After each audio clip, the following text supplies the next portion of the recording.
রুদ্ধদ্বার বৈঠকে সিদ্ধান্ত নিয়ে ফেলেছেন ডক্টর মোহাম্মদ ইউনূস।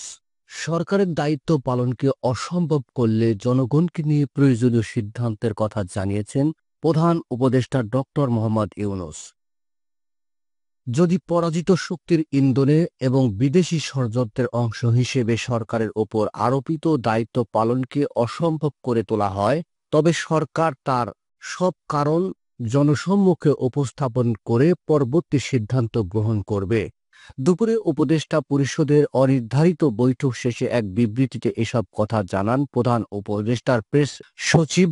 বিবৃতিতে বলা হয়েছে, এসব দায়িত্ব পালনের বিভিন্ন সময় নানা ধরনের যৌক্তিক অযৌক্তিক দাবি দেওয়া, উদ্দেশ্য প্রণোদিত এবং এখতিয়ার বহির্ভূত বক্তব্য এবং কর্মসূচি দিয়ে যেভাবে স্বাভাবিক কাজের পরিবেশে বাধাগ্রস্ত করে তোলা হচ্ছে এবং জনগণের সংশয় ও সন্দেহ সৃষ্টি করা হচ্ছে, তা নিয়ে বিস্তারিত আলোচনা হয় এই বৈঠকে।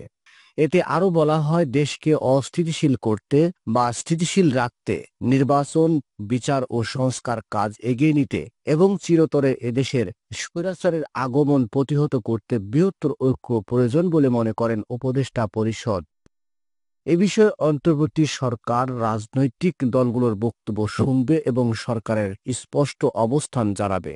প্রেস উইংয়ে বিবৃতিতে আরও বলা হয়, শত বাধার মাঝেও গোষ্ঠী স্বার্থকে উপেক্ষা করে অন্তর্বর্তী সরকার তার ওপর দায়িত্ব পালন করে যাচ্ছে। যদিও পরাজিত শক্তির ইন্ধন এবং বিদেশি ষড়যন্ত্রের অংশ হিসেবে সরকারের আরোপিত দায়িত্ব পালনকে অসম্ভব করে তোলা হয়, তবে সরকার সব কারণ জনসম্মুখে উপস্থাপন করে পরবর্তী সিদ্ধান্ত গ্রহণ করবে। এতে বলা হয়, অন্তর্বর্তী সরকার জুলাই গণ অভ্যুত্থানের জনপ্রত্যাশাকে ধারণ করে, কিন্তু সরকারের সক্রিয়তা, সংস্কার উদ্যোগ, বিচার প্রক্রিয়া, সুষ্ঠু নির্বাচন ও স্বাভাবিক কার্যক্রমকে বাধাগ্রস্ত করে এমন কর্মকাণ্ড অর্পিত দায়িত্ব পালন করাকে অসম্ভব করে তুললে সরকার জনগণকে সঙ্গে নিয়ে প্রয়োজনীয় সিদ্ধান্ত গ্রহণ করবে। নিউজটি সম্পূর্ণ দেখার জন্য সবাইকে ধন্যবাদ। বাংলাদেশের পরবর্তী আপডেট পেতে আমাদের চ্যানেলটি সাবস্ক্রাইব করুন। নিউজটি ভালো লাগলে অবশ্যই লাইক, কমেন্ট, শেয়ার করে অন্যকে দেখার সুযোগ করে দিন। ধন্যবাদ।